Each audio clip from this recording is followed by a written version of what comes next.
Hamahamwe nkubwire men. Hamahamwe. Yeah, humva. Wowe man, humva. Yeah, humva.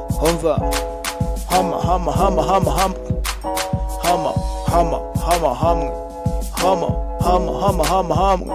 Yewe genge humva. Hamahamwe. Yeah, humva z'amatafu agenda azuranga ubusutwa mpumekanda.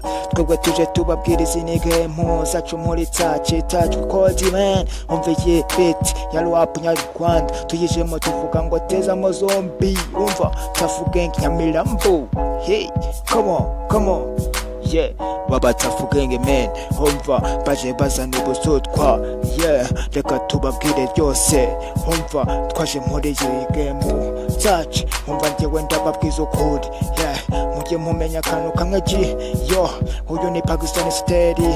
Yeah, muri tacu kodi. Yeah. Hamahamwe. Yo, hamahamwe. Yo, hamahamwe.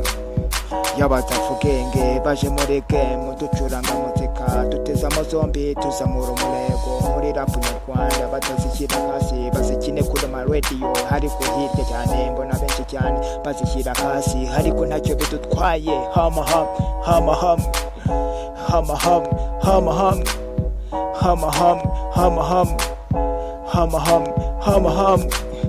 Hip hop naho yagiye mu buzima bwacu imeze nka tatuwaje ku mitima yacu. Tezamo zombi tukubwire byinshi muri rap. Mvune message nyinshi cyane iz'ubuzima uzabamo cyangwa ukubayemo kuko ni wowe imbere hazaza hawe hari heza mu biganza byawe meni ariko niwitwara nabi. Yeah, hamahamwe ukora akazi meni.